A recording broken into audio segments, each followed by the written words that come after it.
Hare Krishna Matas. Hare Krishna. Hare Krishna. Okay.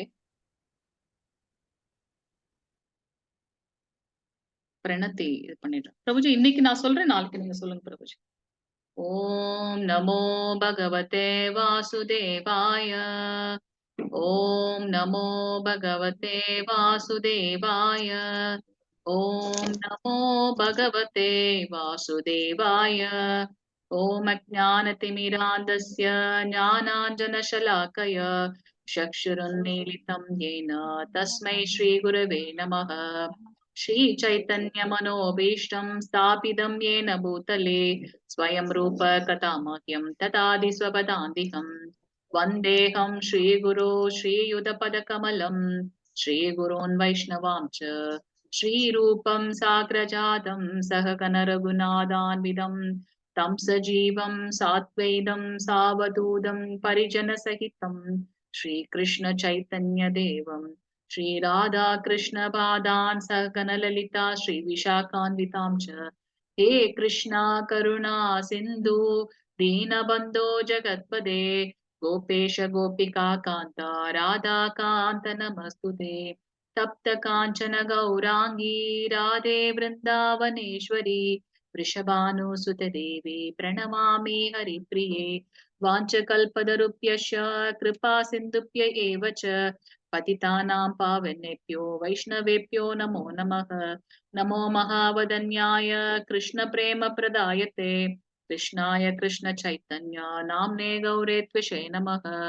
नमो ब्रह्मण्यदेवाय को ब्रह्मणहिताय च जगद्हिताय कृष्णाय गोविन्दाय नमो नमः।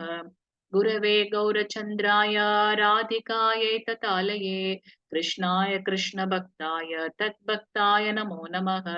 नमो ॐ विष्णुपादाय कृष्णप्रस्थाय भूतले श्रीमती भक्तिवेदान्त स्वामन् इति नामिनि। नमस्ते सरस्वते देवे गौरवाणी प्रचारिणि निर्विशेष शून्यवादी पाश्चात्यदेशधारिणि। जय श्री कृष्ण चैतन्य प्रभु नित्यानंद श्री अद्वैत गदाधर श्रीवासादि गौर भक्त वृंद। हरे कृष्णा कृष्ण कृष्ण हरे हरे हरे राम राम राम हरे हरे. கிருஷ்ணா கிளாஸ் ஸ்டார்ட் பண்றதுக்கு முன்னாடி பிரணதி குருவோட ஆசீர்வாதத்தை எடுத்துக்கொண்டு நம்ம வந்து கிளாஸ் ஸ்டார்ட் பண்றோம். இந்த 18 நாட்களில் நாம இந்த பிளாட்ஃபார்ம்ல 9 to 10 வந்து கூடியிருக்க போகின்றோம். தினமும் வந்து கரெக்டா இந்த 1 hour வந்து நம்ம வந்து தினமும் கிளாஸ் அட்டன் பண்ணணும்னு பகவான் ஸ்ரீ ஸ்ரீ ராதா கோவிந்தா இஸ்கான் பெங்களூர் சார்பாக நம்ம வந்து ஒரு பிரேயர் பண்ணிக்கலாம், ஒரு சங்கல்பம் எடுத்துக்கொள்வோம். ஸோ நம்ம இங்க பாக்குறோம் இல்லையா, இவர் தான் வந்து பாத்தீங்கன்னா இந்த ISKCON international society for Krishna consciousness, அகில உலக கிருஷ்ண பக்தி இயக்கம், இந்த இயக்கத்தோட ஸ்தாபக ஆச்சாரியார் அப்படின்னு பாக்குறோம். இவருடைய பெயர் என்ன அப்படின்னு பாத்தீங்கன்னா தெய்வீக அருள் திரு ஏசி பக்தி வேதாந்த சுவாமி பிரபுபாதா. அவருடைய நம்மளுடைய பகவத்கீதைக்கு வந்து நிறைய வியாக்கியானங்கள் இருக்கு. ஆனா நம்ம வந்து பிரபுபாதர் எழுதிய பகவத்கீதை ஆஸ் இட் இஸ் உண்மை உருவில், பகவத்கீதை உண்மை உருவில், அதை பேஸ் பண்ணி தான் நம்ம வந்து இந்த 18 நாட்களிலும் 18 அத்தியாயங்களை பத்தி நம்ம பார்க்க போகின்றோம். நான் சொன்னது மாதிரி பாத்தீங்கன்னா நம்மளுடைய இந்த இஸ்கான் அதோட வந்து அப்ரிவேஷன் என்ன, எக்ஸ்பேன்ஷன் என்னன்னு பாத்தீங்கன்னா international society for Krishna consciousness அப்படின்னு பாக்குறோம். சோ இங்க வந்து பாத்தீங்கன்னா மெயினா இங்க வந்து என்ன அப்படின்னு சொல்றாங்க அப்படின்னாக்கா, நமக்கு வந்து கிருஷ்ணர்கிட்ட இருந்து வந்தவங்க தான் நம்ம. சோ அவர் மேல இருக்கிற அந்த பக்தியை வந்து நம்ம வந்து இன்னும் அதிகப்படுத்திக் கொள்ளணும் அப்படின்றதுக்காக நம்ம வந்து இங்க இதுல பார்க்க போகின்றோம். அது நம்மளுடைய மெயின் இது. சோ நம்மளுடைய ஸ்தாபக ஆச்சாரியர் தெய்வ திரு ஏசி ஆசா பக்தி வேதாந்த ஸ்ரீல பிரபுபாதரை பத்தின ஒரு சின்ன இதை பார்த்துட்டு அதுக்கப்புறம் நம்ம செஷனுக்குள்ள போலாம். அவர் வந்து பாத்தீங்கன்னா கல்கட்டால 1896 வந்து பிறந்தார். அவரோட அதாவது நம்ம தமிழ்ல வந்து ப்ரோவர்ப் இருக்கு இல்லைங்களா, விளையும் பயிர் முளையிலேயே தெரியும் அப்படின்ற மாதிரி. சோ 5 வயதிலேயே அவர் என்ன பண்றாரு அப்படின்னாக்கா, அங்க பாத்தீங்கன்னா உங்களுக்கு தெரியும் 5 வயதிலேயே வந்து பாத்தீங்கன்னா ஜெகநாதர் ஸ்ரீ பலராம் சுபத்ராக்கு வந்து அவங்க வந்து ரத்த யாத்திரை பண்றாங்க. அந்த 5 வயசுலயே அவருடைய ஃப்ரெண்ட்ஸ் எல்லாம் கூட்டிக் கொண்டு ரத்த யாத்திரை பண்றாங்க. அது போல அவர் வந்து டெய்டி வர்ஷிப்பும் பண்றாரு, அந்த விக்கிரக வழிபாடும் அவர் செய்யறாரு. அவருடைய தந்தையை பார்த்து அவர் பண்ண ஆரம்பிக்கிறார். அதற்கப்புறம் வந்து பாத்தீங்கன்னா அவர் வந்து பக்தி வேதாந்த ஸ்ரீல சரஸ்வதி கோஸ்வாமி மகாராஜ் அவரை பாக்குறாங்க. அவருடைய அந்த ஆன்மீக உரையாடல் வந்து பாத்தீங்கன்னா, ஆன்மீக வியாக்கியானம் வந்து அவருக்கு ரொம்ப பிடிச்சிருக்கு. சோ அவர வந்து ஆன்மீக குருவா அவர்கிட்ட தீட்சை எடுத்துக்கொண்டு பிரச்சாரத்த வந்து அவர் ஸ்டார்ட் பண்றார். அவருடைய பக்தி சித்தாந்த சரஸ்வதி சுவாமிகள் என்ன பண்றாருன்னாக்கா, இவருடைய அந்த ஆங்கில புலமைய பார்த்து சொல்றாங்க. நீங்க வந்து இந்த மேற்கத்திய நாடுகளுக்கு சென்று அவர்களுக்கு வந்து இந்த மாதிரி அ கிருஷ்ண பக்தி பத்தி நீங்க வந்து எடுத்து சொல்லணும். சைத்தன்ய மகாபிரபு 500 வருடங்களுக்கு முன்பாக பகவான் கிருஷ்ணரின் மேல எப்படி வந்து நம்மளுடைய பக்தியை செய்யணும் அப்படின்றத காட்டுறதுக்காகவே வந்து பகவான் ஸ்ரீ கிருஷ்ணர் ராதாமாவோட ஸ்ரீமதி ராதாராணி அம்மாவோட அந்த பாவத்துல வந்து அவதாரம் பண்ணார். அவர்தான் வந்து சைத்தன்ய மகாபிரபு. சோ சைத்தன்ய மகாபிரபு வந்து கிருஷ்ண ஆஹ் பக்தியை வந்து ஹரே கிருஷ்ணா மூவ்மெண்ட்டை வந்து அவர் எஸ்டாப்ளிஷ் பண்ணார். சோ அந்த கௌடிய மடத்தை அந்த இதை ஃபாலோ பண்ணி வந்தவர் தான் நம்மளுடைய பக்தி சித்தாந்த ஸ்ரீல சரஸ்வதி சுவாமிகள். அவருடைய சீடன் தான் வந்து பாத்தீங்கன்னா நம்மளுடைய ஸ்தாபக ஆச்சாரியார் ஏசி பக்தி வேதாந்த ஸ்ரீல பிரபுபாதர். சோ அவர் வந்து என்ன பண்றாருனாக்கா, இந்த ஞானத்தை கிருஷ்ண பக்தியை வந்து நீங்க மேற்கத்திய நாடுகளுக்கு கொண்டு செல்லணும்னு சொல்லிட்டு நம்ம அவருடைய குரு சொன்ன வார்த்தையை எடுத்துக்கொண்டு அவர் ரொம்ப வருடம் ட்ரை பண்றாரு. அவர் சொல்லி 20 வருடங்களுக்கு அப்புறம் தான் வந்து பாத்தீங்கன்னா அவரால் அந்த அடுத்த லெவலுக்கே போக முடிஞ்சது. சோ அவர் என்ன பண்றார், இந்த பிரச்சாரங்கள வந்து ஸ்டார்ட் பண்றார். அப்ப வந்து பாத்தீங்கன்னா, கிட்டத்தட்ட 70 புத்தகங்களுக்கு மேலாக வந்து நம்மளுடைய அ பிரபுபாதர் எழுதியிருக்கார். அவரே வந்து சொல்லியிருக்கார். அந்த மாதிரி அவர் எழுதினத அவரே திருப்பி படிப்பாராம். ஏன்னா, அது வந்து பகவான் கிருஷ்ணருடைய வாக்கு. அதனால அவர் எழுதினத அவரே திருப்பி படிப்பாராம். அந்த மாதிரி 70 புத்தகங்கள் அவர் எழுதியிருக்கார்.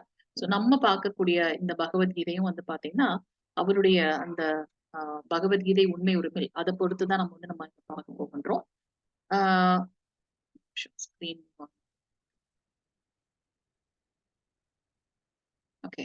சோ அவர் வந்து பாத்தீங்கன்னா தன்னுடைய ஆஹ் 69 வயதில் 1965ல தன்னுடைய 69வது வயதில் இந்த கார்கோ ஷிப் அதோட பெயர் வந்து பாத்தீங்கன்னா ஜலதூதா அப்படின்னுட்டு ஒரு ஒரு கப்பல் சரக்கு கப்பல் மூலமாக இந்தியால இருந்து நியூயார்க்கு செல்றார். ஏன்னா அவருடைய ஆன்மீக குரு சொல்லியிருக்கார், இந்த ஞானத்தை உங்களுடைய அந்த ஆங்கில புலமையின் மூலமாக கிருஷ்ண பக்தியை மற்ற மேற்கத்திய நாடுகளுக்கு நீங்க கொண்டு செல்லணும். அதன் மூலமாக உலகம் முழுவதும் கிருஷ்ணருடைய நாமம் வந்து எல்லாரும் ஜெபிக்கணும். மக்கள் வந்து இந்த பகவான் கிருஷ்ணரே சொல்லியிருக்காரு, துக்காலயம் அசாஸ்வதம் அப்படின்னு சொல்லிட்டு. சோ இந்த துக்கமான உலகத்துல இருந்து எல்லாரையும் விடுவிக்கிறதுக்கு ஒரே வழி வந்து பாத்தீங்கன்னா நம்மளுடைய ஹரே கிருஷ்ணா மகாமந்திரமே. அதனால நீங்க வந்து இத உலகம் முழுவதும் பிரச்சாரம் பண்ணணும்னு அவருடைய ஆன்மீக குரு கேட்டுக்கொண்டதன் காரணமாக அவர் என்ன பண்றாரு, 69வது வயதில் இந்த ஜலதூதான்ற கப்பல் மூலமாக சரக்கு கப்பல் மூலமாக நியூயார்க் போறாங்க. அமெரிக்கா போய் அங்க இருந்துதான் இந்த நம்மளுடைய இதை வந்து ஸ்டார்ட் பண்றாங்க. நம்ம கிருஷ்ண பக்தி இஸ்கான் இதை வந்து ஸ்டார்ட் பண்றாங்க. கப்பல் மார்க்கமாக செல்லும் போதே அவருக்கு வந்து 2 முறை அந்த ஹார்ட் அட்டாக் மாரடைப்பு வந்திருக்கின்றது. பகவான் கிருஷ்ணரின் கருணையின் மூலமாக அதுல இருந்து அவர் தப்பித்து கிருஷ்ண பக்தியை எடுத்து செல்றாங்க.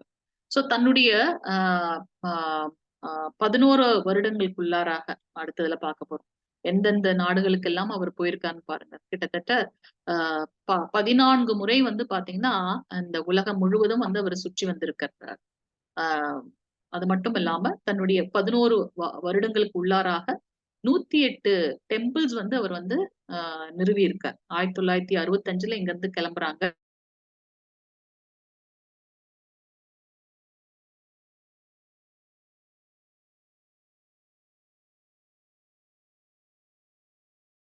கிட்டத்தட்ட 108 ஆலயங்களையும் இஸ்கான் ஆலயங்களையும் வந்து அவர் நிறுவி இருக்கின்றார். சோ அவர் எழுதின இந்த பகவத்கீதை ஆஸ் இட் இஸ் நான் சொல்லியிருக்கேன் 70 புத்தகங்கள் அவர் எழுதியிருக்கார். அதுல நம்ம வந்து பகவத்கீதை ஆஸ் இட் இஸ் உண்மை உருவில் அதை பேஸ் பண்ணி நம்ம பார்க்கிறோம்.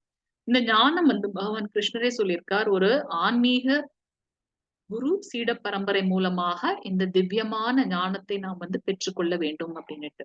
சோ நம்மளுக்கு இங்க வந்து பாத்தீங்கன்னா சாக்ஷாத் பகவான் கிருஷ்ணர் பிரம்மதேவருக்கு அந்த ஞானத்தை உபதேசித்து பிரம்மதேவர் நாரதருக்கு கொடுத்து நாரதர் வியாசருக்கு கொடுத்து இந்த ஆன்மீக குரு சீட பரம்பரை மூலமாக, இந்த சங்கிலி தொடர் மூலமாக இந்த ஞானம் நமக்கு வந்து கிடைக்க பெறுகின்றது. சோ நம்மளுடைய ஏசி பக்தி வேதாந்த ஸ்ரீல பிரபுபாதர் அவரிடத்துல தீட்சை பெற்றவர் நம்முடைய ஹிஸ் ஹோலினஸ் ஜெயபதாக சுவாமி குரு மகாராஜ். அவரிடமிருந்து தீட்சை பெற்றவர் வந்து அவருடைய சீடர் வந்து பாத்தீங்கன்னா இஸ் கிரேஸ் நாம நிஷ்டதாஸ், NND பிரபுன்னு நம்ம சொல்றோம். இவர் தான் வந்து இஸ்கான் மேங்களூர் ஸ்ரீ ஸ்ரீ ராதா கோவிந்தா டெம்பிளோட டெம்பிள் பிரசிடென்ட். சோ இவருடைய முயற்சியால இவர் வந்து IIT கான்பூர்ல வந்து முடிச்சிருக்காங்க. இவங்களை வந்து இப்ப வந்து பிரம்மச்சரியத்தை மேற்கொண்டு ரொம்ப முனைப்பாக இந்த கோவிடுக்கு அப்புறம் வந்து பாத்தீங்கன்னா நிறைய இதுல வந்து எல்லாருமே கோவிட்ல வந்து நம்ம இந்த மாதிரி பிளாட்ஃபார்ம்ல கனெக்ட் ஆயிருந்தோம். ஆனா அதுக்கப்புறமும் வந்து பாத்தீங்கன்னா மக்களுக்கு இந்த இதை நம்ம வந்து கண்டினியூ பண்ணணும்னு சொல்லிட்டு இதை சஸ்டைன் பண்றாரு. கிட்டத்தட்ட 8.5 லட்சம் மக்களுக்கும் மேலாக இந்த ஆன்லைன்ல வந்து நம்ம வந்து இது பண்ணிருக்கோம். இப்ப நீங்க வந்திருக்க பேட்ச் வந்து பாத்தீங்கன்னா 42வது பேட்ச். சோ இப்படி வந்து நம்ம வந்து அவர் இன்னும் அந்த சேவையை செய்து கொண்டிருக்கின்றார். சோ நம்ம இங்க பாக்குறது வந்து நம்மளுடைய அர்ச்ச விக்கிரகம் ஸ்ரீ ஸ்ரீ ராதா கோவிந்தா இஸ்கான் மேங்களூர். சோ இவங்களுடைய கருணையின் மூலமாக நம்ம இந்த 18 நாளும் கண்டிப்பாக இணைந்திருந்து இந்த ஞானத்தை பெற்றுக்கொள்ள வேண்டும் என்று நம்ம அவரிடத்துல ஒரு பிரார்த்தனை செய்து கொண்டு நம்மளுடைய செஷன் ஸ்டார்ட் பண்ணலாம். சோ நம்மளுடைய டெம்பிள் நம்ம சொன்ன மாதிரி இது வந்து தேங்காய் தோட்டசாலை டோல்கேட் கத்திரி மேங்களூர்ல இருக்கு, கர்நாடகால இருக்கு. அந்த டெம்பிள் பிரசிடென்ட் தான் நம்மளுடைய ஹிஸ் கிரேஸ் நாமநிஷ்டதாஸ். இவங்க வந்து பிரபுஜி இவங்க வந்து பிடெக் பண்ணிருக்காங்க IIT கான்பூர்ல. ஓகே, நம்ம இப்ப செஷன் உள்ள போயிடலாம். நம்ம கிட்ட இருக்கிறதுலயே வந்து மிகவும் உயர்ந்தது என்ன அப்படின்னு பாத்தீங்கன்னா நம்மளுடைய நேரம் மற்றும் ஆசை. அதை பகவானிடத்தில் நாம் செலுத்த வேண்டும். நம்ம எப்படி வந்து பகவான் கிட்ட வந்து சரணடைகின்றோமோ அது போலவே நமக்கு வந்து பகவான் நம்மளை ஏற்றுக்கொள்கின்றார். அது போலவே வந்து அவர் நம்ம இடத்துல ஆஹ் பக்தி பாசம் காட்டுறார் அப்படின்றத நம்ம இங்க பார்க்கலாம். சோ பகவான் வந்து கண்ணாடி போன்றவர். பகவான் கிருஷ்ணர் கூறுகின்றார், என்னுடைய பக்தன் மிகவும் அரிதானவன். நம்ம ஒரு அத்தியாயம் பார்க்கும்போது இந்த இந்த மாதிரி அவருடைய நமக்கு நிறைய ப்ராமிஸ் பண்றாங்க கிருஷ்ணர். சோ அவரு வந்து சொல்றாரு, என்னுடைய பக்தன் வந்து மிகவும் அரிதானவன். ஆயிரக்கணக்கான மக்கள் வந்து இருக்காங்க. அதுல வந்து ஒரு சிலரால மட்டுமே வந்து பகவானை பற்றி புரிந்து கொள்ள முடியும். அதுலயும் ஒரு சிலரால் மட்டுமே பகவானுடைய பக்தி செலுத்தி அதை வந்து அவரை உள்ளது உள்ளபடியாக நாம் அறிந்து கொள்ள முடியும். சோ கோடான கோடி கணக்கோரில் ஒரு சிலர் மட்டுமே என்னை புரிந்து கொள்ள முடியும். அதனால நாம் ஏதோ ஒரு ஜென்மத்தில் செய்த புண்ணிய பலன் காரணமாக இப்ப நம்ம இந்த இதுல கூடியிருக்கோம்னு பார்க்கலாம். சாஸ்திரங்களை சொல்லப்பட்டது போல 84 லட்சம் பிறவிகள் இருக்கு ஒவ்வொருத்தருக்கும். சோ அதுல 4 லட்சம் வந்து மனித பிறவிகளே வந்து இருக்கு அப்படின்னு பார்க்கணும். அரிது அரிது மானிடராய் பிறத்தல் இது அப்படின்னு சொல்லிட்டு நம்ம அவ்வை பாட்டியார் சொல்லியிருக்காங்க. சோ இந்த மனித பிறவி ஏன் நமக்கும் மற்ற விலங்குகள் நமக்கு கீழே இருக்கிறதுக்கும் என்னன்னு பாத்தீங்கன்னா அந்த பகுத்தறிவு, பகுத்தாய்ந்து உண்மையை அறிந்து கொள்வது. சோ அந்த ஞானத்தை வந்து பகவான் இந்த மனித பிறவியில் கொடுத்திருக்கிறதுனால அதை நம்ம யூஸ் பண்ணி நம்ம எதற்காக இந்த லோகத்துக்கு வந்திருக்கோம், நம்மளுடைய கடமை என்ன அப்படின்றத தெரிந்து கொள்ள வேண்டும். சோ நமக்கு வந்து பகவத்கீதை என்பது வந்து it is a law book, manual of life. எப்படி வந்து சாஸ்திரத்தின் மூலமாக எது சரி அப்படின்றத நம்ம தெரிந்து கொள்கின்றோமோ அது போல நம்மளுடைய பகவத்கீதை என்பது வந்து பாத்தீங்கன்னா மேனுவல் ஆஃப் லைஃப். ஒரு வாழ்க்கை எப்படி வாழ்றது மனிதன் அப்படின்றத வந்து தெரிந்து கொள்கின்றோம். சோ நம்மை வழி நடத்துவது சாஸ்திரம் எனப்படுகின்றது. அந்த சாஸ்திரம் வேதம் மற்றும் வேதாந்தம் என்று இரு வகைப்படுகின்றது. வேதம் எனப்படுவது என்ன அப்படின்னாக்கா இந்த உலகத்தை பற்றி தெரிந்து கொள்வது, தர்ம வழியில் நடப்பது.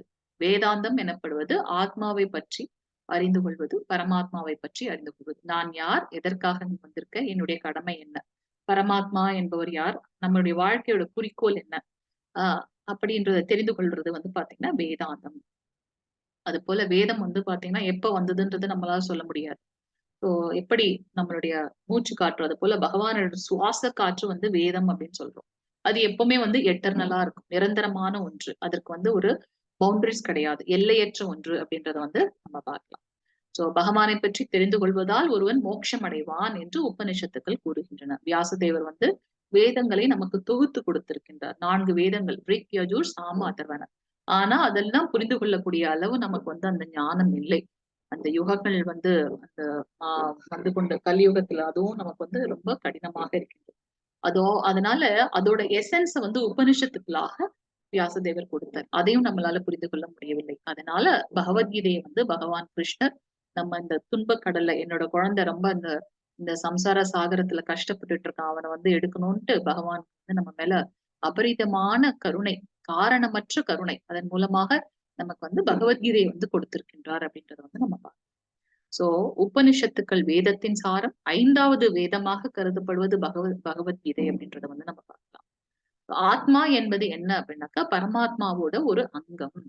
எப்படி பரமாத்மா நித்தியமானவரோ, அன்பானவரோ, ஆனந்தத்தை வந்து அடையக்கூடியவர் நம்ம பாக்குறோமோ, அது போல இந்த ஆத்மாவும் வந்து அதே அதே ஒரு அதே ஒரு கேரக்டர்ஸோட அதே பகவானுக்கு என்ன கேரக்டர் இருக்கோ அதே மாதிரி நம்மளும் வந்து ஒரு ஆனந்தத்தை எப்பவுமே சந்தோஷமா இருக்கணும்னு நினைப்போம். நாம ஒவ்வொருத்தரும் ஒரு ஒரு நிலையில இருப்போம். ஏதாவது ஒரு வேலை செய்து கொண்டே இருப்போம். ஏன் அதோட அல்டிமேட் இது என்ன அப்படின்னாக்க நம்ம ஆனந்தமா இருக்கணும், சுகமா இருக்கணும்ன்றதுக்காக தான் இல்லையா? சோ அது போல ஆஹ் ஏன் அப்படின்னாக்கா பரமாத்மா கிட்ட இருந்து வந்து நம்ம ஒரு துகள் ஆத்மா. அவர் விபு, நம்ம வந்து அணு அப்படின்னு நம்ம படிப்போம். பகவத்கீதையில இதெல்லாம் பார்க்க போறோம்.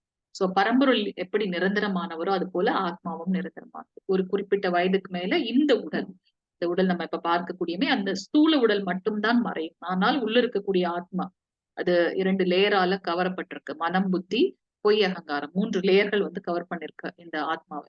சோ அது வந்து பாத்தீங்கன்னா ஒரு உடலை விட்டு அடுத்த உடலுக்கு மாறிக்கொண்டே இருக்கும். சோ ஆத்மாவுக்கு வந்து இறப்பு என்பதே கிடையாது. அதெல்லாம் நம்ம அடுத்த செகண்ட் சாப்டர்ல பார்ப்போம்.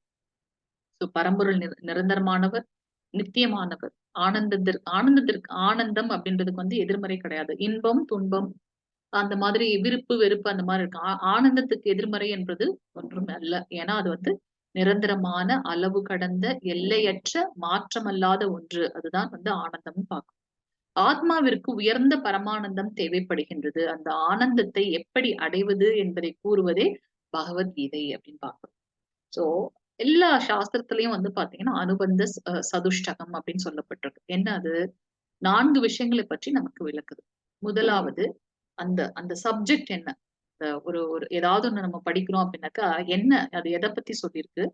அதுக்கும் எனக்கும் என்ன தொடர்பு? அதை நான் எப்படி அடைய முடியும்? அதை அடைவதன் மூலமாக எனக்கு என்ன பலன்? அதை அடையக்கூடியதற்கு எனக்கு தகுதி இருக்கா? இதெல்லாம் வந்து நம்ம பார்க்கின்றோம். சோ பகவத்கீதையில வந்து பாத்தீங்கன்னா 5 விஷயங்களை பற்றி நாம் வந்து படிக்க போறோம். என்னது 5 விஷயங்கள்? ஈஸ்வரன், ஜீவன், பிரகிருதி, காலம் மற்றும் கர்மம். ஈஸ்வரன் என்ன? பரமாத்மாவை பத்தி. ஜீவன் ஆத்மா நம்மளை பத்தி. பிரகிருதி என்னது? இந்த இயற்கை பற்றி. அந்த காலம் காலம் என்பது என்ன? அந்த டைம்.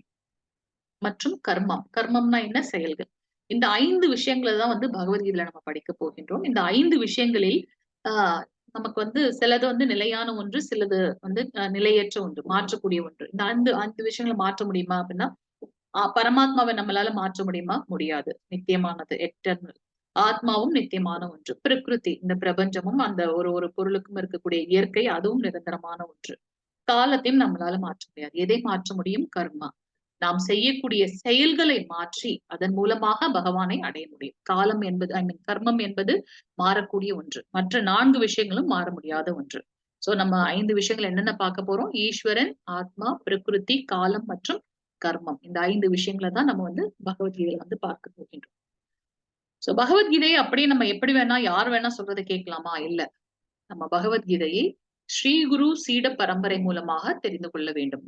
குரு கிட்ட இருந்து சீடன், சீடன் கிட்ட இருந்து சீடன், அந்த மாதிரி நம்ம வந்து குரு சீட பரம்பரை மூலமாக தெரிந்து கொள்ள வேண்டும். இல்லைன்னா ஒரு பால்ல வந்து ஒரு பாம்போட ஒரு துளி விஷம் பட்டாலும் அது ஃபுல்லா ஸ்பாயில் ஆயிடும். அது போல நமக்கு அந்த ஆன்மீக ஞானத்துக்கு பதிலாக, திவ்யமான ஆன்மீக ஞானத்திற்கு பதிலாக அந்த அந்த மோட்டோ சரியில்லை அப்படின்னாக்கா நம்ம திருப்பி அந்த கர்ம பலன்கள்ல வந்து சுழண்டு கொண்டு கஷ்டப்படுவோம். அதனால இந்த திவ்யமான ஞானத்தை நாம் குரு சீட பரம்பரையின் மூலமாக தெரிந்து கொள்ள வேண்டும். நமக்கு வந்து பாத்தீங்கன்னா 4 விதமான குருசிட பரம்பரை உண்டு அப்படின்னு நம்ம பார்க்கிறோம். ஸ்ரீ பரம்பரை அது என்ன அப்படின்னாக்கா ஸ்ரீ லக்ஷ்மி தேவி இல்லையா? ஸ்ரீ பரம்பரை லக்ஷ்மி தேவி அதை முன்னெடுத்து அந்த பரம்பரையை முன்னெடுத்து சென்றவர் ராமானுஜாச்சாரியார். நம்ம ஆழ்வார்கள் எல்லாம் தென்னிந்தியால பாக்குறோம் இல்லையா? அது வந்து லக்ஷ்மி பரம்பரை. எல்லாருமே வந்து யாரை பத்தி சொல்றாங்கன்னா பகவானை பத்தி தான் எக்ஸ்பிளைன் பண்றாங்க. அவர் யார், நம்ம யார், அவர்கிட்ட எப்படி நம்ம செல்வது, அவருக்கு எப்படி பக்தி செலுத்துவது, அந்த மாதிரியான விஷயங்கள். அடுத்தது வந்து பாத்தீங்கன்னா பிரம்ம மத்வாச்சாரியா கௌடிய பரம்பரை. நம்ம எல்லாமே வந்து பாத்தீங்கன்னா இஸ்கான்ல எல்லாம் வந்து பாத்தீங்கன்னா இந்த கௌடிய பரம்பரை மூலமாக தான் நமக்கு அந்த ஞானத்தை கொடுக்கப்படுகின்றது. சோ பிரம்மதேவர் மூலமாக பகவான் கிருஷ்ணர் பார்த்தோம் இல்லையா? அந்த குரு சீட பரம்பரை. பிரம்மதேவருக்கு ஞானத்தை கொடுக்கின்றார், இந்த திவ்யமான ஞானம். பிரம்மதேவர் நாரத முனிவர், நாரத முனிவர் வியாசதேவர். சோ அந்த மாதிரி வந்து இது வந்து குருசிட பரம்பரை மூலமாக வருகின்றது. இந்த பரம்பரையை வந்து முன்னெடுத்து சென்றவர் வந்து மத்வாச்சாரியார் அப்படின்னு நம்ம பார்க்கிறோம். அடுத்தது குமார பரம்பரை. என்ன அது குமார பரம்பரை? சனத்குமாரர்கள். பிரம்மதேவர் முதல்ல சிருஷ்டி பண்ணது அது வந்து பாத்தீங்கன்னா சனத்குமாரர்கள். இந்த 5 வயது பாலகன் போலவே இருப்பாங்க. அவங்க எப்பவுமே அப்படியே இருக்கணும் அப்படின்னு அவங்க வந்து ஆஹ் பகவான் கிட்ட வந்து பிரம்மதேவர்கிட்ட சொல்லிடுவாங்க. எங்களுக்கு வந்து இந்த உலகத்தை எல்லாம் இது பண்ண சிருஷ்டி பண்ண இஷ்டம் கிடையாது. ஏன்னா ஃபர்ஸ்ட் வந்து பகவான் வந்து இந்த பிரபஞ்சத்தை உருவாக்குவதற்காக பிரம்மதேவர் வந்து அவர் படைக்கின்றார். பிரம்மதேவர் வந்து பாத்தீங்கன்னா அவருக்கு எதுவுமே தெரியல. ஃபுல்லா ஒரே இருட்டா இருக்கு. நம்மள எதற்காக என்ன நம்ம பண்ணணும் எதுவுமே தெரியல அவருக்கு. ஒரு தண்டு மாதிரி தாமரை மலர் இருக்கு. அதுல இருக்காரு. அவர் வந்து பாத்தீங்கன்னா அவருக்கு ஒண்ணும் புரியல. அதுக்கப்புறம் தவம்னு அந்த அந்த சவுண்ட் கேக்குது. அதனால அவர் என்ன பண்றாரு? ஓம் பகவான் கிருஷ்ணரே வந்து சொல்லிக்கிறாரு. பிரணவ மந்திரத்தில் ஓம் எனும் மந்திரமாக நான் இருக்கின்றேன். சோ அவர் வந்து பாத்தீங்கன்னா நிறைய வருடங்கள் வந்து அவர் தவம் பண்ணி கொண்டே இருக்கின்றார் பகவானை நோக்கி. சோ அடுத்து வந்து அவருக்கு கிடைத்த கட்டளை என்ன அப்படின்னாக்கா இந்த உலகத்தை சிருஷ்டி பண்ணணும். சோ தவம் செய்ததன் பலனாக முதலில் அவர் சிருஷ்டி பண்ணது வந்து இந்த சனத்குமாரர்கள். அவங்க எப்பவுமே இவர் அந்த மூட்லயே இருந்ததுனால பகவானை பத்தி அவர் தியானம் பண்ணதுனால அவங்க என்ன சொல்லிட்டாங்க, இந்த உலகத்தை சிருஷ்டி பண்றதுக்கு நாங்க செய்ய மாட்டோம். நாங்க எப்பவுமே பகவானுடைய பக்தி செய்யறதுதான் இருப்போம்னு சொல்லிட்டாங்க. சோ அந்த மாதிரி கொண்டு வந்தது வந்து குமார பரம்பரை, சனத்குமாரர்கள் பரம்பரை அப்படின்னு நம்ம பாக்குறோம். அடுத்தது வந்து பாத்தீங்கன்னா ருத்ர பரம்பரை. சோ பகவான் கிருஷ்ணர் சிவபெருமானுக்கு அந்த ஞானத்தை கொடுத்து அவர் மூலமாக இந்த ஞானம் வந்து வருகின்றது. சோ இது வந்து குருசிட பரம்பரை மூலமாகத்தான் நாம் இந்த ஞானத்தை பெற்றுக்கொள்ள வேண்டும். இது இன்னும் டீட்டெயிலா நம்ம வரப்போற அத்தியாயங்கள்ல பார்ப்போம். சோ எல்லா வேதங்களும் புராணங்களும் இதிகாசங்களும் 5 விஷயங்களை கூறுகின்றது. உயர்ந்த பரபிரம்மம், உயர்ந்த பரபிரம்மம், அந்த பிரம்மனை அடையக்கூடிய நம்ம அந்த ஆத்மா, அவரை எப்படி அடைய முடியுது, அந்த வழிகள், பிரம்மனை அடைவதால் நமக்கு கிடைக்கக்கூடிய பலன் என்னையும் பகவானையும் அடைய முடியாமல் தடுப்பது எது அப்படின்றத வந்து நம்ம இங்க பார்க்க போறோம். சோ ஒரு செயலை அல்லது தர்மத்தை ஞானத்தோடு எதற்காக நம்ம செய்யறோம்ன்றது ஞானத்தோடு செய்யும் போது நமக்கு மோட்சம் என்பது கிடைக்கின்றது. சோ பகவத்கீதையை பத்தி நம்ம இப்ப ஒரு சின்ன இது பார்த்துக்கலாம். பகவத்கீதை சுமார் கிமு 3137 வருடங்களுக்கு முன்னால் வந்து பேசப்பட்டது. அதுதான் 5000 வருடங்களுக்கு முன்னால் வந்து இது வந்து பேசப்பட்டது. சோ பகவத்கீதை, பகவானுடைய அந்த பாடல் அல்லது வந்து அந்த கீதம் அப்படின்னு நம்ம பார்க்கிறோம். இது எங்க வந்து சொல்லப்பட்டது அப்படின்னு பாத்தீங்கன்னா குருக்ஷேத்திர போர்க்களத்தில் பகவான் ஸ்ரீ கிருஷ்ணருக்கும் அர்ஜுனனுக்கும் இடையே நடந்த உரையாடல் தான் வந்து பகவத்கீதைன்னு பாக்குறோம். சோ பகவத்கீதை வந்து பாத்தீங்கன்னா மகாபாரதத்துல ஒரு சாப்டர், பீஷ்ம பருவம் என்ற அந்த இடத்துல இருந்து 25வது அத்தியாயத்துல இருந்து 42 அத்தியாயம் வரை பேசப்பட்டுள்ள ஒரு இதுதான் வந்து பாத்தீங்கன்னா பகவத்கீதைன்னு பாக்குறோம். இந்த பகவத்கீதையில நமக்கு 18 அத்தியாயங்கள் இருக்கின்றது. 700 ஸ்லோகங்கள் இருக்குன்னு பார்க்கணும். பகவத்கீதைக்கு சுமார் 76 மொழிகள்ல மொழிபெயர்க்கப்பட்டுள்ளது. சுமார் 1891 மொழிபெயர்ப்புகளை கொண்டது பகவத்கீதைன்னு பாக்குறோம். அதுல நம்மளுடைய ஆன்மீக குரு ஹிஸ் டிவைன் கிரேஸ் ஏசி பக்தி வேதாந்த ஸ்ரீல பிரபுபாதர் எழுதிய பகவத்கீதை உண்மை உருவில் அப்படின்றதுலதான் நம்ம வந்து எடுத்து படிக்க போறோம்.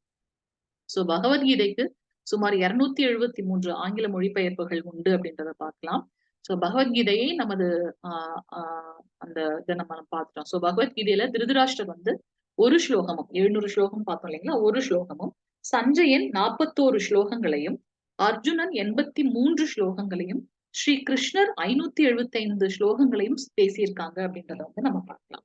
சோ இந்த பகவத்கீதையில அர்ஜுனனுக்கு வந்து 12 பெயர்களையும், ஸ்ரீ கிருஷ்ணருக்கு 32 திருநாமங்களையும் நம்ம வந்து பார்க்க போகின்றோம். சோ இதுல வந்து பாத்தீங்கன்னா 18 அத்தியாயங்கள் நம்ம பார்த்தோம். இதுல 6 அத்தியாயங்களாக முதல் 6 அத்தியாயங்கள் வந்து பாத்தீங்கன்னா நமக்கு வந்து கர்ம யோகம் என்பது என்ன, பக்தனையும் பகவானையும் இணைக்கக்கூடிய செயல் வந்து யோகம் பார்க்கணும். சோ முதல் 6 அத்தியாயம் கர்ம யோகத்தையும், அந்த மத்தியில இருக்கக்கூடிய 6 அத்தியாயம் பக்தி யோகத்தையும், கடைசியாக இருக்கக்கூடிய 6 அத்தியாயம் ஞான யோகத்தையும் நமக்கு சொல்லி தரப்போகின்றது அப்படின்னு நம்ம பார்க்கலாம். சோ இந்த முதல் 6 அத்தியாயங்கள் என்ன சொல்லுது அப்படின்னாக்கா எப்படி ஒருவன் தன் செயல்களை செய்ய வேண்டும். கர்மம் என்றால் செயல். சோ அந்த கர்மம் அதுல என்னென்ன டைப்ஸ் ஆஃப் கர்மம் இருக்கு, சோ நம்மளுடைய செயல்கள் எப்படி இருக்க வேண்டும், அதெல்லாம் வந்து நமக்கு சொல்லி தரது கர்ம யோகம் அப்படின்னு பார்ப்போம். பக்தி எப்படி நாம் வந்து பகவான் இடத்துல வந்து பக்தி செலுத்துறது, அதோட நிலைகள் என்ன அப்படின்றத நம்ம பக்தி யோகத்துல பார்க்க போறோம். கடைசியாக இருக்கக்கூடிய 6 அத்தியாயங்கள் நமக்கு அந்த ஞான யோகம். சோ எப்படி நான் வந்து பகவானிடத்தில் சென்று செல்வது அப்படின்றத பத்தி நமக்கு சொல்லித் தரக்கூடியது அப்படின்றது வந்து நம்மளுடைய நம்மளுடைய அந்த கர்மத்தையும் பக்தியையும் எப்படி பகவானுக்கு அர்ப்பணிக்கிறது அப்படின்ற ஞானத்தை சொல்லிக் கொடுப்பது கடைசியாக இருக்கக்கூடிய ஞான யோகம். சோ இங்க வந்து பாத்தீங்கன்னா நம்மளுடைய அந்த பகவத்கீதை எப்படி நமக்கு ஆச்சாரியர்கள் விளக்குகின்றார்கள் அப்படின்னா, கிருஷ்ணன் என்பவர் வந்து பாத்தீங்கன்னா இடையனாகன். பால் கறக்கக்கூடிய அந்த இடையனாகவும், சாஸ்திரங்கள் மற்றும் உபனிஷத்துக்கள் வந்து பசுவாகவும் இருக்கின்றது. அதுல இருந்து கிடைக்கக்கூடிய அந்த பால் வந்து கீதாமிருதம். கீதை, பகவத்கீதை, கீதாமிருதம், அமிர்தம். அர்ஜுனன் வந்து ஒரு கண்ணுக்குட்டியாக அந்த பால் எடுக்கணும்னா நமக்கு ஒரு கண்ணுக்குட்டி வேணும். அப்பதான் அந்த பசுக்கு வந்து தாய் பசுக்கு குழந்தையை பார்த்து கருணை வந்து அந்த பால் சுரக்கும். அதனால அர்ஜுனன் வந்து ஒரு கன்றுக்குட்டியாகவும் விளக்கப்பட்டிருக்கு. சோ அர்ஜுனன் மூலமாக நமக்கு வந்து பகவான் கிருஷ்ணர் கொடுத்திருக்கின்ற இந்த ஞானம் மிக உயர்ந்த ஒன்று அப்படின்றத நம்ம பார்க்கலாம். சோ அர்ஜுனன் இடையன், அந்த பசு வந்து பாத்தீங்கன்னா சாஸ்திரங்கள் மற்றும் உபனிஷத்துக்கள், அதுல இருந்து கிடைக்கக்கூடிய சாராம்சம் வந்து பாத்தீங்கன்னா பகவத்கீதை. அந்த பகவத்கீதை என்ன, அந்த கீதாமிர்தம் என்ன அப்படின்னாக்கா அந்த பால். அர்ஜுனன் வந்து ஒரு கண்ணுக்குட்டி அப்படின்றத நம்ம பார்க்கலாம். சோ இங்க வந்து பாத்தீங்கன்னா ஆஹ் நிறைய காரணங்கள் வந்து பகவத்கீதையோட இது சொல்லப்பட்டிருக்கு. மகாபாரத போரோட எதற்காக அப்படின்றது. சோ துரியோதனன் வந்து பாத்தீங்கன்னா அவருடைய பேராசை மற்றும் பெண்களை மதிக்காத குணம், அதுதான் பகவத்கீதை தோன்றியதற்கான மூல காரணம். அதாவது அந்த மகாபாரதம் இதெல்லாம் நமக்கு தெரிஞ்சிருக்கும். சோ இவங்க கௌரவர்கள் பாண்டவர்களை சூதாட்டத்தில் சூழ்ச்சியின் மூலமாக வெற்றி கொண்டார்கள். அதன் பலனாக அவர்களுக்கு வந்து பாத்தீங்கன்னா 13 வருடங்கள் வந்து பனிஷ்மெண்ட் கிடைக்குது. 12 வருடம் வனவாசம், 1 வருடம் அஜ்ஞானவாசம். அந்த மாதிரி அவங்களுக்கு வந்து ஆஹ் அவங்களுக்கு வந்து அது வந்து ஒரு பனிஷ்மெண்ட் ஆயிடுது. சோ அதுல வந்து பாத்தீங்கன்னா அவரு 13 வருடங்களையும் முடிஞ்சுட்டு அவங்க வராங்க. இருந்தாலும் துரியோதனன் வந்து ஒத்துக்கொள்ள மாட்டேங்கிறார். நான் வந்து அவங்களுக்கு வந்து அந்த அரசெல்லாம் கொடுக்க மாட்டேன் அப்படின்னு சொல்றாரு. சோ சாக்ஷாத் பகவான் ஸ்ரீ கிருஷ்ணரே என்ன பண்றாரு, துரியோதனன்கிட்ட வந்து தூது போறாரு. ஏன்னா பாண்டவர்கள் பக்கம் அவர் எப்பவுமே இருக்காரு. அவருடைய சொந்த அத்தையோட பிள்ளைகள் தான் இவர்கள். எப்பவுமே வந்து அவர் வந்து பாண்டவர்கள் கூட இருக்கார். சோ அவர் என்ன பண்றாரு, தூது போறார் துரியோதனன் கிட்ட. அவர் எல்லா இதையும் ட்ரை பண்றாரு. சாம பேத தான, கடைசியில வந்து தண்டம். அவர் சொல்றாரு, ஏன்பா உங்களுக்கு வந்து ஒரு 5 நாடு கொடுன்னு அவர் சொல்றாரு. ஆஹா அதெல்லாம் கொடுக்க முடியாதுன்றார் துரியோதனன். சரிப்பா 5 ஊராவது கொடுன்னு கேட்கிறாரு. அப்போ துரியோதனன் என்ன சொல்றார், ஆஹா கொடுக்க முடியாது. ஒரு 5 வீடாச்சும் கொடு துரியோதனான்னு கேட்கிறாரு. அவர் என்ன சொல்றார் துரியோதனன், அந்த ஊசி நுனி இருக்கு இல்லையா, அந்த இடம் கூட நான் கொடுக்க மாட்டேன் அப்படின்னு சொல்றாரு. பேராசை, நான் தான் எல்லாத்தையும் அனுபவிக்கணும்ன்ற அந்த பேராசை. அதனாலதான் அதன் விளைவாக நமக்கு வந்து இங்க மகாபாரத போர், தண்டம், சாம பேத தான தண்டம்.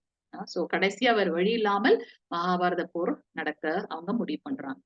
சோ வியாசதேவரோட சிஷ்யன் யாருன்னு பாத்தீங்கன்னா சஞ்சயன். சஞ்சயன் திருதராஷ்டிரரோட அந்த அந்தரங்க சேவகன். அது மட்டுமல்லாம அவருக்கு வந்து தேரோட்டியாகவும் இருக்கின்றார் திருதராஷ்டிரனுக்கு. சோ திருதராஷ்டிரனுக்கு வந்து பாத்தீங்கன்னா சஞ்சயன் வந்து இந்த இந்த இந்த பகவத்கீதை ஐ மீன் மகாபாரத போர்ல என்ன நடந்ததுன்ற சொல்றார். அப்ப வந்து பாத்தீங்கன்னா சஞ்சயனுக்கு வந்து ஒரு வரம் கிடைக்கப்பெறுகின்றது. அவருடைய ஆன்மீக குரு ஐ மீன் அவருடைய குரு வியாசதேவன் நம்ம சொன்னோம். சோ அவர் வந்து என்ன சொல்றாரு அப்படின்னாக்கா, என்ன வரம் அப்படின்னாக்கா, ஏற்கனவே நடந்து முடிந்த விஷயங்களை அவரால ரீகலெக்ட் பண்ணி சொல்ல முடியும். அந்த மாதிரியான ஒரு ஒரு ஸ்பெஷல் இது கிடைச்சிருக்கு. அவருக்கு ஒரு பூன், அந்த வரம் கிடைச்சிருக்கு. சோ சஞ்சயன் என்ன பண்றார், அந்த 18 நாள் போர்கள் இதுல வந்து பாத்தீங்கன்னா 10வது நாள் போர் நடக்கும்போது பீஷ்மரை வந்து அர்ஜுனன் வீழ்த்தி விடுகின்றார். அம்பு பிடிக்கல, விழுந்துட்டார்.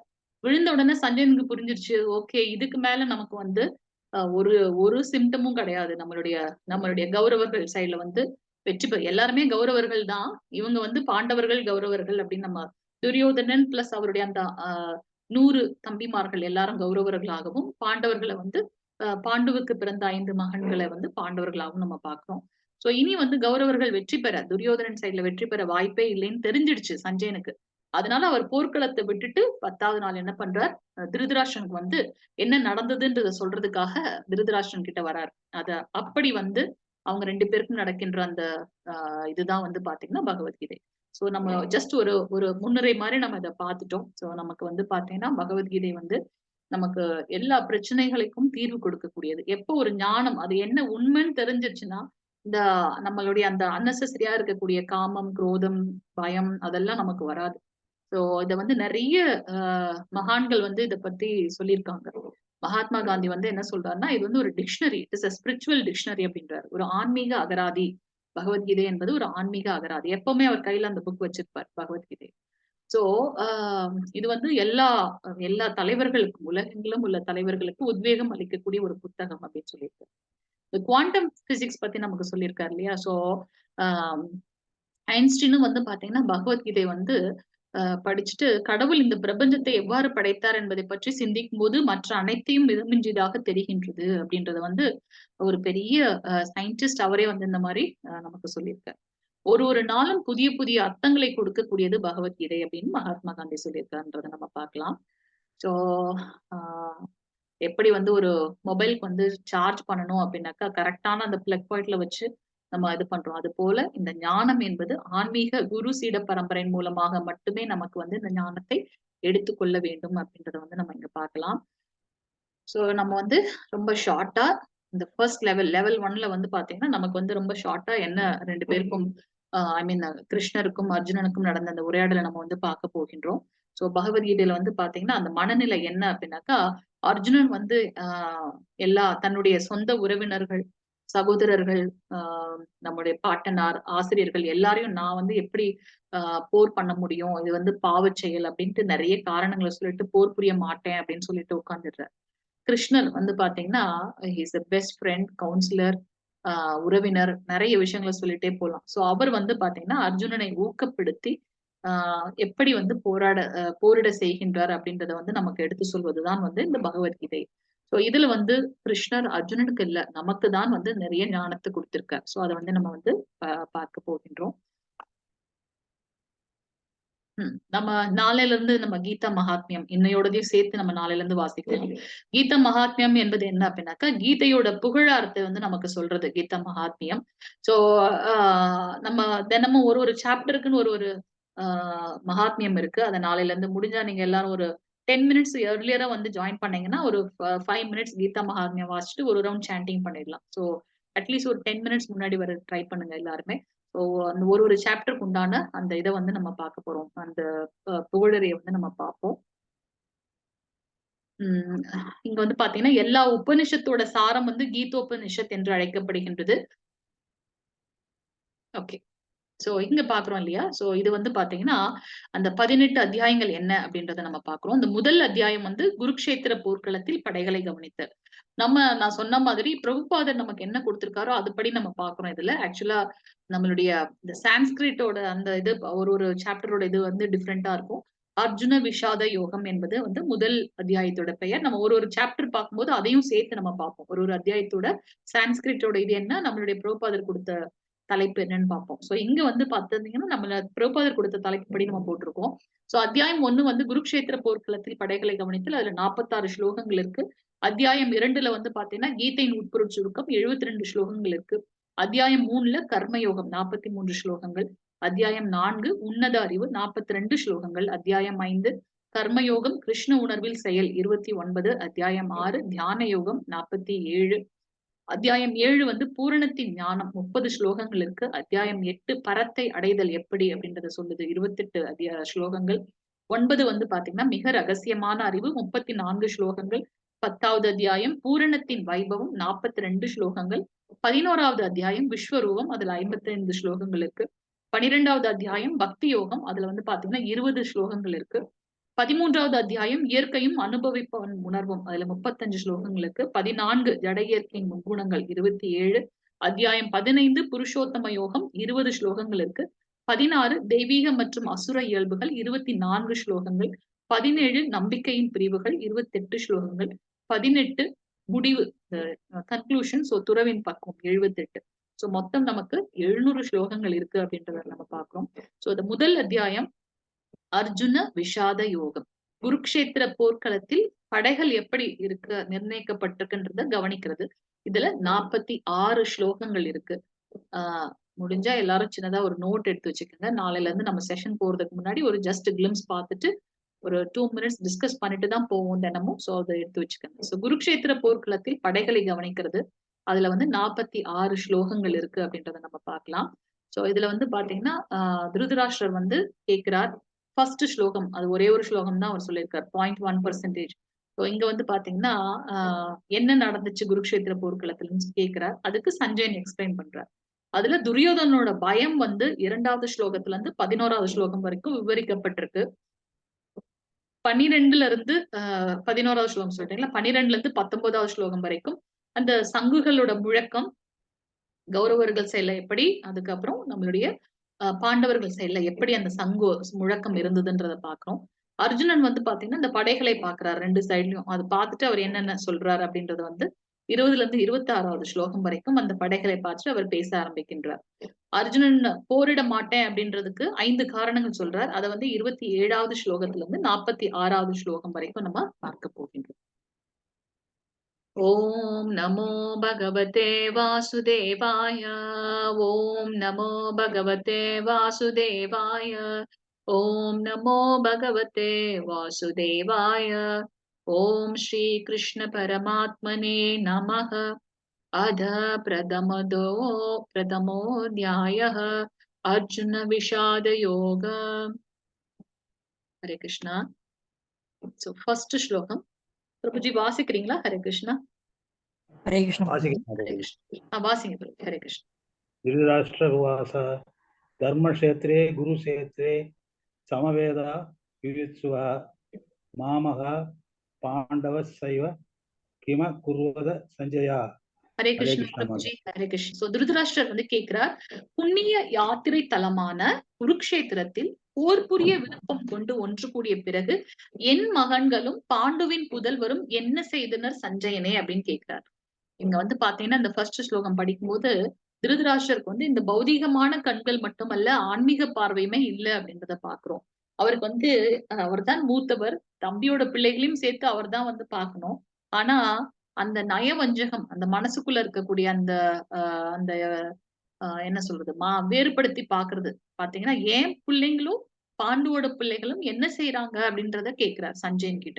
சோ இதன் மூலமாக அது மட்டும் இல்ல, அவருக்கு வந்து ஒரு டவுட், ஏன் இந்த கேள்வி கேட்கணும், யாராவது கேட்பாங்களா? இப்ப நம்ம வந்து ஒரு ஒரு டெம்பிள் போறோம்னு தெரியுது எல்லாருக்குமே. அப்ப வந்துட்டு நீங்க டெம்பிள் போறீங்கன்னா நம்ம ஏன் கேக்குறோம் அப்படின்னா, அவருக்கு வந்து அங்க டவுட் இருக்குன்னு அர்த்தம் இல்லையா? குருக்ஷேத்திரம் என்பது வந்து பாத்தீங்கன்னா ஒரு தர்மஸ்தலம். தர்மக்ஷேத்ரே குருக்ஷேத்ரே. சோ அந்த தர்மஸ்தலம் எடுத்த உடனே அந்த வார்த்தை தான் வருது, தர்மக்ஷேத்ரே. ஏன் அப்படின்னா அங்க ஒரு குருன்ற மன்னன் வந்து பாத்தீங்கன்னா புண்ணிய பலன்களுக்காக அவர் வந்து அங்க நிறைய தர்மங்களை பண்ணியிருக்கார். அது வந்து அந்த அந்த ஸ்தலத்துல வந்து தர்மம் மட்டுமே நிலைநாட்டப்படும். அதனாலதான் பகவான் கிருஷ்ணர் அந்த இடத்தை சூஸ் பண்ணி அவங்க மகாபாரத போர் அங்க நடக்குதுன்னு பாக்கணும். சோ அங்க விருப்பம் கொண்டு, போர் புரிய விருப்பம் கொண்டு கூடிய என்னுடைய பிள்ளைகளும் பாண்டுவின் புதல்வர்களும் என்ன செய்கின்றனன்னு கேட்கிறார். ஏன் அந்த மாதிரி டவுட் வந்ததுன்னா, ஒண்ணு அது வந்து தர்மக்ஷேத்திரம், நம்மளுடைய பிள்ளைகள் வந்து அதர்மத்தின் வழியால போறவங்க. சோ அவங்களும் மனசு மாறிட்டாங்களோ ஒருவேளை அப்படின்ற டவுட் இருந்திருக்கலாம். இல்லைன்னா பாண்டவர்கள் எப்பவுமே நல்லது பண்ணக்கூடியவங்க, அங்க போயிட்டு விட்டு கொடுத்துட்டாங்களோ அப்படின்ற ஒரு டவுட் இருக்கலாம். கோடான கோடி தேவர்கள் எல்லாரும் வந்து பாத்தீங்கன்னா அங்க வந்து தர்மங்களை வந்து நிலைநாட்டியிருக்காங்க. அப்போ அங்க என்ன நடந்துச்சு, போர் நடந்தா நடக்கலையா அப்படின்ற ஒரு டவுட் இருந்தது அவருக்கு. அதனால அதை சஞ்சயன் கிட்ட கேட்கிறார். சஞ்சயன் வந்து எக்ஸ்பிளைன் பண்றாரு அங்க எப்படி துரியோதனன் வந்து பாத்தீங்கன்னா அவர் ராஜா அல்ல, இருந்தாலும் எல்லாரும் அவருக்கு அந்த மரியாதையை கொடுத்து வச்சிருக்காங்க. அவர் வந்து பீஷ்மர் கிட்ட போகாம, பீஷ்ம பிதாமகர் தான் படைத்தளபதி, இருந்தாலும் அவர்கிட்ட போகாம இவருடைய குருவான துரோணாச்சாரியார் கிட்ட வந்து போய் அவர் வந்து பேச ஆரம்பிக்கின்றார். அவருடைய ராஜதந்திரம் வந்து அதுக்கு தெரியுது. ஒரு கிட்டத்தட்ட அரசன், ஆனா வந்து பாத்தீங்கன்னா படைத்தளபதியும் விட்டுட்டு அந்த துரோணர் கிட்ட போறார். ஏன் அப்படின்னாக்கா அவருக்கு ஒரு டவுட் இருந்தது. ஏன்னா பீஷ்ம பிதாமகர் வந்து எப்பவுமே பாண்டு புத்திரர்கள் மேல ஒரு அபரிதமான அன்பு. அது இல்லாம அவர் சொல்லிட்டார், நான் வந்து அவங்கள கொல்ல மாட்டேன் போர்லன்னு சொல்லிட்டார். அப்ப இவருக்கு வந்து அந்த நம்பிக்கையற்ற தனம் அவர் மேல. அது மட்டுமல்லாம தன்னுடைய குரு பிராமணரும் கூட துரோணாச்சாரியார், அதனால அவர்களுக்கு வந்து ஒரு மரியாதை தரணும். அது மட்டும் இல்லாம அவர் மேல நம்பிக்கை இல்லை, இருந்தாலும் நீங்களாவது வந்து ஸ்ட்ராங்கா இருக்கணும் அப்படின்றத வந்து ஒரு மாதிரி தூண்டி விடுற மாதிரி இருக்கும். அவருடைய இதை தூண்டி விட்டு அவருடைய கோபத்தை கொண்டு வந்து அது மூலமாக அவங்கள சண்டை பண்ணணும் அப்படின்ற மாதிரி இருக்கும். 3வது ஸ்லோகம் படிங்க பிரபுஜி. ஹரே கிருஷ்ணா. ஹரே கிருஷ்ணா. हरे कृष्ण माताजी. ஹரே கிருஷ்ணா. पश्चैतां पाण्डुपुत्राणाम् आचार्य महदीं तमूं चूडां द्रुवदपुत्रेण तव शिष्येन धीमता. हरे कृष्ण माताजी. ஹரே கிருஷ்ணா பிரபுஜி. சோ இங்க வந்து பாத்தீங்கன்னா துரியோதனன் வந்து துரோணாச்சாரியர் கிட்ட என்ன சொல்றார், என் ஆசிரியரே, இதோ பாண்டுவின் மகன்களின் பெரிய படையை உங்கள் புத்திசாலித்தனமான சீடரான துருபதாவின் மகனால் திறமையாக ஏற்பாடு செய்யப்பட்டுள்ளது. இது நிறைய கதைகள் இருக்கு இதுல. சோ இது முடிஞ்ச வரைக்கும் நம்ம கவர் பண்ணி பார்க்கலாம். சோ துரோணாச்சாரியரும் துருபதன் அவங்க 2 பேரும் அவங்க வந்து குருகுலத்துல வந்து கல்வி கற்கும் போது நண்பர்கள். அப்ப துரோணாச்சாரியர் வந்து ஒரு பிராமணர் அண்ட் துருபதன் வந்து ஒரு அரச குடும்பத்தை சேர்ந்தவர். சோ அவர் என்ன சொல்றாரு, இன் ஃபியூச்சர் உனக்கு அவங்க அந்த இதை விட்டு குருகுல் விட்டு போகும்போது உனக்கு ஃபியூச்சர் என்ன ஹெல்ப்னாலும் நீ வந்து என்கிட்ட வாப்பான்னு சொல்லி அனுப்புறாரு. அப்ப துரோணாச்சாரியர் வந்து முதல்ல வெறும் பிராமண இதைதான் அவர் பண்ணிட்டு இருக்காரு. ஆனா அவருடைய பிள்ளை அஸ்வத்தாமனும் பிறந்தாச்சு. ஆனா அவங்களுக்கு வந்து இது சாப்பாடு அவங்களை பாக்குறது ரொம்ப கஷ்டமா இருக்கு வாழ்வாதாரம். அப்ப அவங்களோட மனைவி சொல்றாங்க, நீங்க போய் துருபதனை பாத்துட்டு வாங்க. அவர் உங்களோட ஃப்ரெண்டு தானே, உங்களுக்கு ஹெல்ப் பண்றேன்னு சொல்லியிருக்காரு இல்லையா அப்படின்னுட்டு. அப்ப துருபதன் வந்து என்ன பாக்குறதுக்காக துரோணாச்சாரியர் போறார். ஆனா துருபதன் அவரை வந்து ரொம்ப அவமானப்படுத்திடுறாரு.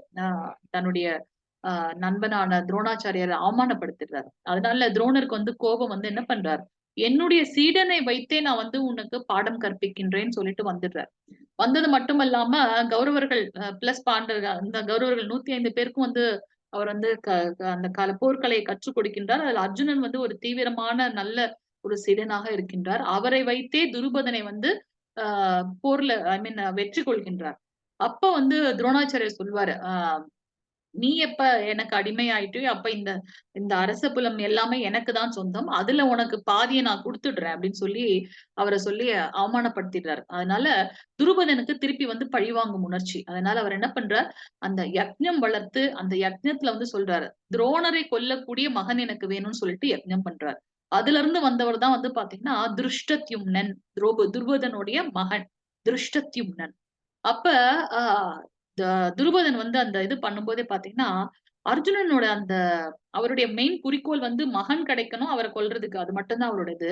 ஆனா இவர் வந்து அர்ஜுனனுடைய அந்த அந்த பராக்கிரமத்தை பார்க்கும்போது இவனை இவனை வந்து எனக்கு மருமகனா இருந்தா எப்படி இருக்கும் அப்படின்னு அவர் எப்படி நினைச்சிருப்பாரு. அதோட பலனால திருஷ்டத்யும்னன் அந்த அக்னில இருந்து வந்ததுக்கு அப்புறம் பாத்தீங்கன்னா திரௌபதியும் அதுல இருந்து வராங்க மகளாக. சோ திருஷ்டத்யும்னன் வந்து பாத்தீங்கன்னா துரோணாச்சாரியர் கொல்லதான் பிறந்திருக்காருன்னு உலகத்துக்கு எல்லாருக்குமே தெரியும். தெரிந்தும் தெரிந்தும் அவரை வந்து என்ன பண்றார் துருபதன் துஷ்டத்யும்னனை துரோணர்கிட்ட வந்து போர்க்கலைகளை கற்றுக் கொடுப்பதற்காக அனுப்பி வைக்கிறார். அதை தெரிந்துமே என்ன பண்றாரு அப்படின்னாக்கா துரோணாச்சாரியர் எல்லா கலைகளையும் மற்றவர்களைப் போல அவருக்கும் கற்றுக் கொடுக்கின்றார். ஏன் அப்படின்னாக்கா அதுதான் வந்து பிராமணனுடைய அந்த சத்துவகுணம். அவருக்கு தனக்கு தெரிந்ததை உள்ளது உள்ளபடி எல்லாருக்கும் சொல்லி தரது இல்லையா? சோ அத இங்க வந்து துரியோதனன் வந்து சுட்டி காட்டுறான். அங்க பாருங்க, துருபதன் வந்து உங்களுடைய சீடன், புத்திசாலித்தனமான சீடரான துருபதாவின் மகனால் திறமையாக ஏற்பாடு செய்யப்பட்டுள்ளது. நீங்க அவனுக்கு போர்க்களை எல்லாம் கற்றுக் கொடுத்தீங்களே, இப்ப அவன் உங்களை எதிர்த்து நிக்கிறான். அவனாலதான் நீங்க மரணம் நேரிடும் தெரிந்துமே நீங்க அதை பண்ணீங்க இல்லையா அப்படின்னு அவர் சுட்டி காட்டுறான். தப்பு பண்ணிட்டீங்க. அதே மாதிரியான இது இந்த போர்க்களத்துல இருக்கவே கூடாது. ஏன்னா அவருடைய உற்ற சீடன் வந்து பாத்தீங்கன்னா அர்ஜுனன். அதனால இங்க நீங்க வந்து கொஞ்சம் லூசா இருந்துடக்கூடாது அப்படின்றத வந்து இன்டைரக்டா சொல்றாரு இங்க துரியோதனன். சோ அது வந்து நம்ம இங்க பாக்குறோம். 19வது ஸ்லோகம். இதை தொடர்ந்து எல்லாருமே வந்து பாத்தீங்கன்னா அவன் சொல்லுவான், அவங்களுடைய படைகளை எல்லாம் பத்தி சொல்லுவான். இத்தனை வீரர்கள் இருக்காங்க, மகாரதர்கள் அதெல்லாம் பத்தி சொல்லுவான். ஒவ்வொருத்தர் அந்த இவங்களுடைய அந்த படைத்தன்மை அதுக்கப்புறம் போரிடக்கூடிய அந்த பண்பு அதெல்லாம் சொல்லுவாரு. அது மட்டும் இல்ல என் சைடுல எத்தனை பேர் இருக்காங்கன்னா அவன் அந்த என்ன சொல்லுவாங்க வாய்ச்சவடால் தனக்கு உள்ளார இருக்கக்கூடிய பயத்தை மறைப்பதற்காக என்ன பண்றாங்க, அங்க மட்டும் இல்ல என் சைட்லயும் ஆட்கள் இருக்காங்க அப்படின்ற மாதிரி அவர் வந்து பேசிட்டே இருப்பார். அதை தொடர்ந்து பீஷ்மதேவர் என்ன சொல்லுவாருனாக்கா, பீஷ்மதேவர் தான் நம்மளுடைய மூத்த தலைவர். அதனால நீங்க வந்து பாத்தீங்கன்னா எல்லா படைகளும் வந்து அவரை எப்படி ப்ரொடெக்ட் பண்ணுன்றதுலதான் இருக்கணும் அப்படின்னு சொல்லும்போது, அப்ப பீஷ்மதேவர் அவராலதான் இந்த இதே வந்து ஆஹ் இதா எஸ்டாப்ளிஷ் ஆயிருக்கு. இந்த ஃபுல் இதுமே அவர்தான் வந்து அஸ்தினபுரத்தையே கட்டி காப்பாத்துறாரு. அது மட்டும் இல்லாம வேற எதுவுமே கிடையாதுன்னு. அப்ப இவர் பேசும்போது பாத்தீங்கன்னா பீஷ்மதேவர் துரியோதனனுக்கு ஒரு நம்பிக்கை கொடுக்கிற மாதிரி அவருடைய சங்கு முழக்கங்கள் ஃபர்ஸ்ட் அவர் தான் பீஷ்மதேவர் தான் வந்து முழங்குகின்றார். அவரை ஃபாலோ பண்ணி கௌரவர்கள் சைடுல எல்லாரும் முழங்குறாங்க. அது முடிஞ்சதுக்கு அப்புறம் கிருஷ்ணர் என்ன பண்றார், தன்னுடைய பாஞ்சசன்யம் தெய்வீகமான அந்த பாஞ்சசன்யத்தை எடுத்து முழக்கம் இடுகின்றார். அவரை ஃபாலோ பண்ணி பாண்டவர்கள் எல்லாம் முழக்கம் இடுகின்றார்கள். ஆனால் அந்த முழக்கமாகப்பட்டது சங்கொலி எப்படி இருக்கு அப்படின்னாக்கா, ஆப்போசிட்ல இருக்கவங்களுடைய எல்லா இதயத்தையும் வந்து பாத்தீங்கன்னா உடைச்சு எறியக்கூடிய அவ்வளவு ஒரு ஸ்ட்ராங்கான தெய்வீகமான சங்கு முழக்கமாக இருக்கான். 2 பேருமே தான் சங்கு முழக்கம் இருக்கு. ஆனா பகவான் கிருஷ்ணரை ஃபாலோ பண்ணி பாண்டவர்கள் செய்தது அந்த சங்கு முழக்கம் வந்து பாத்தீங்கன்னா ரொம்ப ஸ்ட்ராங்கா இருக்கு அப்படின்றத வந்து நம்ம இங்க பாக்கலாம். வாசிங்க பிரபுஜி 19வது ஸ்லோகம். ஹரே கிருஷ்ணா. ஹரே கிருஷ்ணா மாதாஜி. ஹரே கிருஷ்ணா. சாகோசோ தாத்ராஷ்டிராணாம் ஹிருதயானி வியதாராய நவர்ஷ பிரதிவீம் சைவது முலே யனுநாதயன். ஹரே கிருஷ்ணா. பல்வேறு சங்கொலிகளின் முழக்கம் பேரொலியாக எழுந்து பூமியும் வானமும் நடுங்குமாறு எதிரொலிக்க திருதராஷ்டிரரின் மகன்களுடைய இதயங்கள் சிதறி போயின. அந்த சங்கொலியோட முழக்கம் எப்படி இருக்குன்னா பேரொலியா இருக்கு. பூமியும் வானமும் நடுநடுங்குகின்றது. அவங்களுடைய டிஸ்கிரிப்ஷன் இருக்கும்போது இதெல்லாம் இருக்காது, கௌரவர்கள் சைட்ல இருக்கும்போது. ஆனா பாண்டவர்களோட சங்குலி எப்படி இருக்குன்னா ரொம்ப தெய்வீகமாக இருக்கு. அங்க தர்மம் மட்டுமே நிலைநாட்டப்படும்ன்றத வந்து அது வந்து சூசகமாக சொன்னது அப்படின்றத நம்ம இங்க பார்க்கலாம். சோ அது மட்டும் இல்லாம எப்படி வந்து அர்ஜுனனுக்கு வந்து பாண்டவர்கள் சைடுல வெற்றி கிடைக்கும் அப்படின்னாக்கா, முதல் இது வந்து பாத்தீங்கன்னா அது தர்மக்ஷேத்திரம். தர்மம் மட்டும்தான் நிலைநாட்டப்படும். இவங்க வந்து அதர்மமா வந்து அவங்களுக்கு சூழ்ச்சி செய்து அவங்கள வெற்றி அடைந்தது மட்டும் இல்லாமல் 13 வருடங்கள் வனவாசம் மட்டும் இல்லாமல் திருப்பி நான் எதையுமே கொடுக்க மாட்டேன்னு சொல்றது எவ்வளவு பெரிய அதர்மம் இல்லையா? சோ அந்த இடம் வந்து தர்மக்ஷேத்திரம். சோ தர்மம் மட்டும்தான் நிலைநாட்டப்படும். அவர் இருக்கார் இல்லையா அந்த தேர், அது வந்து மிகவும் தெய்வீகமான தேர். அந்த தேர் வந்து அக்னி தேவரின் மூலமாக அர்ஜுனனுக்கு கொடுக்கப்பட்ட தேர். அதனால அது எந்த திசையில வேணா நீங்க போலாம் அந்த தேரை வச்சுக்கிட்டு. சோ அது வந்து அக்னி தேவர் அந்த இருளை வந்து அழிக்கக்கூடியது வந்து பாத்தீங்கன்னா அந்த தீபம் சொல்றோம் நம்ம இல்லையா, அக்னி. சோ அவர் எங்க இருக்கின்றாரோ அங்க வந்து பாத்தீங்கன்னா அந்த அறியாமை என்ற இருள் எல்லாம் போயிடும். அங்க வந்து வெற்றிதான் இருக்கும். சோ அக்னி தேவர் கொடுத்த தெய்வீகமான தேர். அடுத்தது வந்து பாத்தீங்கன்னா சங்கநாதம். சங்கு முழக்கம் நம்ம பார்த்தோம். அது வந்து பாத்தீங்கன்னா ஆப்போசிட்ல இருக்கவங்கள வந்து இதயமே நொறுங்கி போற மாதிரி அந்த சங்கநாதம், தெய்வீகமான சங்கநாதம். அர்ஜுனன் கிட்ட இருக்கக்கூடிய அந்த வில், அம்பு அது வந்து பாத்தீங்கன்னா பசுபதாஸ்திரம். சிவபெருமான் அவருக்கு கொடுத்தது. அதனால அது வந்து அனதர் இது. அதனால அவங்க வந்து வெற்றி பெறுவார்கள். எல்லாவற்றிற்கும் மேலாக பாத்தீங்கன்னா பாக்யலட்சுமி. யார் அவங்க? ஸ்ரீ லட்சுமி தேவி. கிருஷ்ணர் எங்க இருக்கின்றாரோ அவங்களுக்கு பாத சேவனம் எப்படியுமே செய்து கொண்டிருக்கக்கூடிய லட்சுமி தேவி. அவங்க வந்து வெற்றியோட அறிகுறி இல்லையா? சோ அவங்க இருக்கிறது. ரிஷிகேஷர் யாரு? சாக்ஷாத் பகவான் கிருஷ்ணர். அவர் எப்பவுமே அவங்க கூட இருக்கிறதுனால அவங்களுக்கு வெற்றியே கிடைக்கின்றது. அது மட்டுமல்ல அவங்களோட கொடியில வந்து பாத்தீங்கன்னா ஆஞ்சநேயர் இருக்கின்றார். சோ ஆஞ்சநேயர் வந்து ராமாவதாரத்தில் வந்து பாத்தீங்கன்னா வெற்றியோட அறிகுறின்னு பார்க்கிறோம். அது மட்டும் இல்லாம துரியோதனன் வந்து அந்த வாய்ச்சோட பேசும்போது அவர் என்ன சொல்றார்? எனக்காகவே உயிரை கொடுக்கறதுக்காக வந்திருக்காங்க பாருங்க அப்படின்றத வந்து தியக்த ஜீவித அப்படின்னு சொல்லிடுறார். அப்போ இதெல்லாம் வந்து பாத்தீங்கன்னா பாண்டவர்கள் மட்டுமே வந்து வெற்றி அடைவார்கள் என்பதற்கான காரணங்கள். அது மட்டும் இல்லாம அறிகுறிகள் அதெல்லாம். காரணங்கள் என்ன அப்படின்னு பாக்குறீங்கன்னா, அர்ஜுனன் சொல்றார், கிருஷ்ணா இந்த 2 படைகளுக்கும் நடுவுல கொண்டு போய் நிறுத்து. நான் பாக்குறேன் யார் யாரெல்லாம் என் கூட சண்டை போடணும்னு வந்திருக்காங்க. துரியோதனுக்கு தான் அறிவு வந்து மழுங்கிடுச்சு. ஆனா அதுக்கு அவருக்கு சப்போர்ட் பண்ணி வந்திருக்காங்களே அவங்க எல்லாரும் நான் பார்க்கணும் அப்படின்னு சொல்றார். அப்ப கிருஷ்ணர் பின்னாடி திரும்பி எப்படின்னா, ஏன்னா அர்ஜுன் சொல்றார், நான் பார்க்கணும் அப்படின்ற அந்த அகந்தை கொஞ்சம் வருகின்றது. அப்ப கிருஷ்ணர் இப்படி பின்னாடி திரும்பி பார்த்து சிரித்துக்கிட்டே என்ன பண்றார்? ஓகே அர்ஜுனா இங்க பார் அப்படின்னு சொல்லிட்டு 2 படைகளுக்கும் நடுவுல கொண்டு போய் தேரை நிறுத்துகின்றார். அந்த 2 சைடுல இருக்கவங்களையும் பார்த்த உடனே அர்ஜுனனால அத இது பண்ணிக்கவே முடியல. சண்டை போடணும்னு வந்தவரு எதிர்த்தவர்ல இருக்கிறத பார்த்தா, என்னுடைய நண்பர்கள், என்னுடைய உறவினர்கள், என்னுடைய பாட்டனார், என்னுடைய ஆசிரியர், என்னுடைய மகன்கள் ஈக்குவலா இருக்கவங்க, பேரன்கள் ஈக்குவலா இருக்கவங்க, எப்படி நான் வந்து இவங்கள சண்டை போடுவேன்னு அவர் ரொம்ப குழப்பமாயிடுச்சு. அதுக்கு 5 காரணங்கள சொல்லிட்டு அவர் எஸ்கேப் ஆக பாக்குறாரு. என்னென்ன அப்படின்னு பாத்தீங்கன்னா, இரக்கம், அ அடுத்தது இன்பமின்மை. எனக்கு இந்த சண்டை பண்றதுல எல்லாம் வந்து எனக்கு இது இல்ல. ஏன்னா, ஏதாவது ஒண்ணு ஜெயிச்சுட்டோம் அப்படின்னா, அத பத்தி யார்கிட்டயாச்சும் ஷேர் பண்ணணும். இங்க எல்லாருமே வந்து இந்த மகாபாரத போர்ல வந்து பாத்தீங்கன்னா, எல்லாருமே அழியப் போகின்றார்கள். எல்லாருமே இறந்து போயிடுவாங்க. அப்ப நான் யார்கிட்ட போய் என்னோட சந்தோஷத்த வந்து ஷேர் பண்ணிக்க முடியும்? அதனால இந்த போர்ல வந்து எனக்கு வந்து இன்பம் கிடையாது. அது மட்டுமல்ல, இது ஒரு பெரிய பாவச்செயல். ஒருத்தவங்கள நான் கொல்றேன். அது எவ்வளவு பெரிய பாவச்செயல். இங்க இருக்கக்கூடிய ஆண்கள் எல்லாமே வந்து அவங்களுக்கு ஒரு குடும்பம் இருக்கும். எல்லாரையும் நாங்க கொண்டு வந்துட்டோம். ஆண்கள் வந்து பெண்களையும், குடும்பத்தையும் பாதுகாக்க வேண்டியவர்கள். இங்க நான் எல்லாரையும் கொன்னுட்டேன்னா, அந்த பெண்கள் எல்லாம் வந்து அனாதரவாக போயிடுவாங்க. இல்லையா? மூத்தோர்கள் யாருமே இருக்க மாட்டாங்க. யாரும் அவங்கள புரொடெக்ட் பண்ண இருக்க மாட்டாங்க. அப்போ வந்து பாத்தீங்கன்னா, அந்த குடும்ப பாரம்பரியமே கெட்டுவிடும் அப்படின்றார். இந்த கடைசியா சொல்லக்கூடிய அந்த தீர்க்கமின்மை, உறுதியற்ற தன்மை, இருமனம் அது அடுத்த 2nd சாப்டர்லயும் கன்டின்யூ ஆகும். அவர் என்ன சொல்றாருன்னா, ஐயோ! எனக்கு ரொம்ப கன்ஃப்யூஷனா இருக்கு கிருஷ்ணா. எது சரி, எது தப்புன்னு எனக்கு தெரியலையே. நான் என்ன பண்ணுவேன் அப்படின்னு சொல்லிட்டு கன்ஃப்யூஸ் ஆயி உட்கார்ந்துறார். 5 காரணங்கள் சொல்றார். இரக்கம், இன்பமின்மை, பாவச் செயல், குடும்ப பாரம்பரியம் அழிந்துவிடும், இருமனம். இந்த 5 காரணங்களை சொல்லிட்டு நான் சண்டை போட மாட்டேன்னு சொல்றேன். ஒன்னொன்னு வந்து பாத்தீங்கன்னா குயிக்கா நம்ம பண்ணிடலாம். another 5 minutes நம்ம கொஞ்சம் ஃபர்ஸ்ட் டே எப்பவுமே கொஞ்சம் லேட்டா தான் ஆகும். நம்ம குயிக்கா பண்ணிடலாம். பிரபுஜி வாசிங்க பிரபுஜி. 5 हरे minutes. कृष्ण माताजी। ஹரே கிருஷ்ண. अर्जुन उवाच विश्वेमं स्वजनं कृष्ण युत्सुं समुस्थिततं सीतन्दी मम गात्राणि मुगं च परिशुष्यति। हरे कृष्ण ஹரே माताजी। கிருஷ்ண பிரபுஜி. அர்ஜுனன் கூறினான், எனது அன்பு கிருஷ்ணரே, போரிடும் உணர்வுடன் என் முன் கூடியுள்ள எனது நண்பர்களையும் உறவினர்களையும் கண்டு என் உடல் அங்கங்கள் நடுங்கி வாய் உலர்வதை காண்கின்றேன். ஃபர்ஸ்ட் அவங்கள பார்த்த உடனே எனக்கு ரொம்ப பயம் வந்து என்ன ஆச்சு, உடம்பெல்லாம் நடுங்க ஆரம்பிச்சிருச்சு. என்னோட வாயெல்லாம் பாத்தீங்கன்னா ரொம்ப ட்ரை ஆயிடுச்சு. அந்த ஸ்ட்ரெஸ்ஸோட இதுல வந்து இந்த சிம்டம்ஸ் எல்லாம் இருக்கும். நம்ம இந்த 5000 வருடங்களுக்கு முன்பு சொல்லப்பட்ட பகவத்கீதை இப்பவும் நமக்கு வந்து அப்ளிகபிளா இருக்கு. ஏன் அப்படின்னாக்கா இட் இஸ் எட்டர்னல். சாட்சாத் பகவான் வந்து பேசினது இல்லையா? இப்பவும் நம்ம வந்து பாத்தீங்கன்னா, நம்மலாம் எக்ஸாம் போறோம், இல்ல ஏதாவது ஒரு இன்டர்வியூ போறோம்னா, இதெல்லாம் கண்டிப்பா நமக்கும் இருக்கும். சோ அத வந்து நம்ம இன்னும் டீட்டெயிலா லெவல் 2ல வந்து ஒரு ஒரு ஸ்லோகமும் டீட்டெயிலா நீங்க படிப்பீங்க. அப்ப படிக்கும்போது பாத்தீங்கன்னா, உங்களுக்கு அது இன்னும் நல்லா அப்படியே ஃபுல்லா நம்ம படிப்போம். சோ இன்னும் நெறைய சிம்ப்டம்ஸ் வந்து அவர் சொல்வாரு. சோ அது வந்து இது அடுத்து 31வது ஸ்லோகம் வாசிங்க பிரபுஜி. हरे कृष्ण माताजी। ஹரே கிருஷ்ண பிரபு. रसश्रेयो अनुपश्यामि अत्वा स्वजनं आहवे न काङ्क्षे विजयं कृष्ण न स राज्यं सुखानि च। हरे कृष्ण माताजी। ஹரே கிருஷ்ண பிரபுஜி.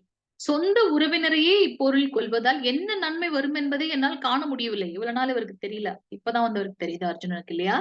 சோ என்னோட ரிலேட்டிவ்ஸே இந்த போர்ல கொல்றதுனால எனக்கு என்ன கிடைக்கும்பா? என்னப்பா நன்மை கிடைக்கும்? எனது அன்பு கிருஷ்ணரே, இதில் பெறக்கூடிய வெற்றியையோ, ராஜ்யத்தையோ, இன்பத்தையோ நான் விரும்பவில்லை. இதுல கிடைக்கக்கூடிய சந்தோஷம், இதுல கிடைக்கக்கூடிய வெற்றி அதெல்லாம் எனக்கு வேண்டாம். இதுக்கு பதிலா நான் பிக்ஷை எடுத்து கூட வாழ்க்கை வாழ்ந்துருவேன். அப்படிலாம் கதை சொல்றாரு அவரு. உன்னுடைய குரு சாந்திப முனி கிட்ட போய் நீ சண்டை போடுவியா? அப்படின்லாம் வந்து அவர் வந்து என்ன பண்ணுவார்? கிருஷ்ணர் கிட்ட வந்து ஆர்குமெண்ட் பண்ணுவார். எஸ் பிரபுஜி. हरे 36வது कृष्ण माताजी। ஹரே கிருஷ்ண. भावम् एवाश्रये तस्मान् तत्पैतान् आदतायिन तस्मान् नार्हा वयं हन्तुं धार्तराष्ट्रान् स बान्धवान् स्वजनं हि कथं दत्त्वा सुखिनः स्याम माधव। हरे कृष्ण माताजी। ஹரே கிருஷ்ண பிரபுஜி. இத்தகைய அக்கிரமக்காரர்களை கொல்வதால் நமக்கு பாவமே வந்து சேரும். அத சாக்கடையில கல் எடுத்து போட்டா அது நம்ம மேலதான் தெரிக்கும். அதனால அதை விட்டுட்டு நம்ம ஒதுங்கி போயிடணும். நிறைய ஜஸ்டிபிகேஷன் கொடுப்பார் ரேஷனல். எனவே திருதராஷ்டிரர் மகன்களையும் நமது நண்பர்களையும் கொல்லுதல் நமக்கு சரியானது கிடையாது கிருஷ்ணா. சோ அதிர்ஷ்ட தேதியின் கிருஷ்ணரே கணவரே அவர் வந்து பாத்தீங்கன்னா அவரு அந்த இதெல்லாம் சொல்லிட்டு அடைமொழியெல்லாம் சொல்லிட்டே வருவார். கிருஷ்ணரே, நமது சொந்த உறவினரை கொலை செய்து விட்டு நாம் எவ்வாறு மகிழ்ச்சி அடைய முடியும்? இதனால் நமக்கு என்ன லாபம் கிருஷ்ணா? அதெல்லாம் பாவம் தான் கிருஷ்ணா அப்படிங்கிறார். எஸ் பிரபுஜி. 45வது ஸ்லோகம் கடைசி இதுல இருக்கும். நம்ம 2 minutes. हरे कृष्ण हरे माताजी। कृष्ण माताजी। ஹரே கிருஷ்ண. यदि कुटुम्ब पारम्पर्यं यदि माम् अप्रतीकारम् अशस्त्रं शस्त्रपाणय दार्द्राष्ट्रना तनो अन्युस् तन्मे क्षेमतरं भवेत्। हरे ஹரே कृष्ण। கிருஷ்ண பிரபுஜி. ஆயுதமின்றி எதிர்த்து போரிடாமலும் இருக்கின்ற என்னை ஆயுதம் தாங்கிய திருதராஷ்டிரன் மகன்கள் போரில் கொன்றால் அது எனக்கு அதிக நன்மையே கொடுக்கும். நான் இப்ப சண்டை போட மாட்டேன்னு எல்லாத்தையும் அவர் கீழே போட்டுறாரு. அவரோட அம்பெல்லாம் கீழே வச்சுட்டு நான் இப்படி இது போர் பண்ண மாட்டேன்னு ஆயுதம் இல்லாம இருக்கும்போது அவங்க தாக்குனாங்கன்னா அது அவங்களுக்கு தான் பாவம் அப்படின்றது வந்து அவர் சொல்றார். கடைசி ஸ்லோகம் பிரபுஜி வாசிங்க. ஹரே கிருஷ்ண. 46 ஸ்லோகம். हरे कृष्ण माताजी। ஹரே கிருஷ்ண. संजय उवाच एवम् उक्त्वार्जुन सङ्ख्ये रथोपस्थ उभाविशत् विसृज्य शरं सापं शोक संविघ्नमानसः। हरे कृष्ण माताजी। ஹரே கிருஷ்ண பிரபுஜி. சஞ்சயன் கூறினான், போர்க்களத்தில் இவ்வாறு பேசிய அர்ஜுனன் தனது வில்லையும் அம்புகளையும் ஒருபுறம் எரிந்துவிட்டு ரதத்தில் அமர்ந்து விட்டான். அவனது மனம் சோகத்தில் மூழ்கி உள்ளது அப்படின்னுட்டு சஞ்சயன் வந்து கடைசியா சொல்லி முடிக்கின்றார். இந்த ஃபர்ஸ்ட் இதுல நம்ம இதுல என்னென்ன பார்த்தோம், அவர் வந்து என்ன நடக்குதுன்றதை கேட்கிறார் திருதராஷ்டிரர். அதுக்கு சஞ்சயன் எக்ஸ்பிளைன் பண்றாங்க. இதுல இருக்கக்கூடிய கேரக்டர் யாருன்னு பாத்தீங்கன்னா, திருதராஷ்டிரன் கேள்வி கேட்கிறார், சஞ்சயன் பதில் சொல்றார். எப்படி சொல்றாரு அப்படின்னாக்கா, அதுக்கு அடுத்து பேசுறவர் வந்து துரியோதனன் பேசுறார், அர்ஜுனன் பேசுறார், கிருஷ்ணர் பேசுறார். இந்த 5 கேரக்டர் தான் நம்ம பாக்குறோம் இந்த 5 இது பகவத்கீதையில. சோ அப்ப வந்து இதுல வந்து வேற என்ன இருக்குன்னாக்கா, நம்ம 9 அறிகுறிகள் எப்படி வந்து பாண்டவர்கள் வெற்றி பெற போறான்ற அந்த அறிகுறிகளை பார்த்தோம். 5 காரணங்களை சொல்லி நான் போரிட மாட்டேன்னு சொல்லிட்டு அர்ஜுன உட்கார்ந்துறார். இந்த கடைசி இதை சொல்றாரு. அப்ப வந்து ஒரு சின்ன ஒரு ஆசை வந்துருச்சு அவருக்கு. யாருக்கு? திருதராஷ்டிரருக்கு. ஆஹா, அவன் சண்டை போட மாட்டான்னு உட்கார்ந்துட்டான். ஓகே, அடுத்து அப்போ என்னோட பிள்ளைகள் ஜெயிச்சிருவாங்கன்னு அவர் வந்து சின்னதா ஒரு அற்ப ஆசை வருகின்றது. அத 2வது சாப்டர்ல இருந்து நம்ம பார்க்க போறோம். சோ ஃபர்ஸ்ட் சாப்டர்ல சஞ்சயன் சொல்றார், இந்த மாதிரி எல்லா காரணங்களையும் சொல்லிட்டு நான் சண்டை போட மாட்டேன்னு உட்கார்ந்துட்டான் அர்ஜுனன் அப்படின்னு சொல்றாரு. அதுக்கு அடுத்து என்ன நடக்குதுன்றத நாளைக்கு நம்ம இன்ட்ரெஸ்டிங்கா நம்ம பார்க்க போறோம். வாசிங்க பிரபுஜி. हरे कृष्ण माताजी। ओम तत्सत् इति श्रीमद्भगवद्गीतासु उपनिषत्सु ब्रह्मविद्यायां योगशास्त्रे श्रीकृष्णार्जुनसंवादे अर्जुनविषादयोग नाम अथ प्रथमोऽध्यायः। ஹரே கிருஷ்ண பிரபுஜி. தேங்க்யூ பிரபுஜி. சோ இன்னைக்கு நம்ம ஃபர்ஸ்ட் சாப்டர்ல 46 ஸ்லோகங்கள் பார்த்தோம். திருதராஷ்டிரர் என்னன்னு கேட்கிறார், என்ன நடந்துச்சு தர்மக்ஷேத்திரத்துல சண்டை போடுறதுக்காக கூடியிருந்தார்களே அப்படின்னு. அதுல வந்து துரியோதனன் வந்து அவருடைய பயத்தை அந்த நல்லா பேசுற மாதிரி பேசி, ஆனா பயம் உள்ளார இருக்கும், வெளியில வந்து அப்படியே அந்த எந்த பயமும் இல்லாத மாதிரி காட்டிக்கிறது. அடுத்து சங்குகளோட முழக்கம் எப்படி இருந்ததுன்னு நம்ம பாக்குறோம். இவங்க சைட்ல கௌரவர்கள் சைட்ல சங்கொலி எப்படி இருந்தது, பாண்டவர்கள் சைட்ல எப்படி இருந்ததுன்றதை பார்த்தோம். அர்ஜுனன் வந்து என்ன சொல்றார், 2 படைகளுக்கும் நடுவுல கொண்டு போய் தேரை நிறுத்து அப்படின்னு சொல்றார். நான் வந்து பாக்கணும்ன்ற அந்த அகந்தை, நான் என்ற வார்த்தையை யூஸ் பண்றாரு 20வது ஸ்லோகத்துல. கிருஷ்ணர் பின்னாடி திரும்பி ஒரு சின்ன புன்முறுவலோட, பாருப்பா யாரெல்லாம் வந்திருக்காங்கன்னு பாருன்னு அந்த சைகையிலே சொல்றாரு. வாய் திறந்து அவர் பேசல. 2வது அத்தியாயத்துலதான் அவர் பேச போறார். அந்த பாஷை மூலமா நான் வெர்பல் கம்யூனிகேஷன் சொல்றோம் இல்லையா? சோ அந்த உடல் சமிக்ஞை மூலமாக காட்டுறார். பாரு யார் வந்திருக்காங்க, யாரெல்லாம் வந்திருக்காங்கன்னு பாரு. அதை தொடர்ந்து அதை பார்த்த உடனே இவருக்கு ரொம்ப ஷாக் ஆயிடுது. அவர் என்ன சொல்றாரு, நான் வந்து 5 காரணங்களை சொல்லிட்டு நான் சண்டை போட மாட்டேன்னு இருந்துட்டார். என்னென்ன காரணங்கள்? இரக்கம், அடுத்து வந்து பாத்தீங்கன்னா இன்பமின்மை, இது ஒரு பாவச் செயல், குடும்ப பாரம்பரியம் கெட்டுவிடும், அதுக்கப்புறம் இருமனம், இதெல்லாம் நான் வந்து சண்டை போட மாட்டேன்றார். ஆனா பாண்டவர்கள் தான் ஜெயிக்க போறாங்க. அதற்கு வந்து 9 அறிகுறிகள் வந்து நம்ம பார்த்தோம்.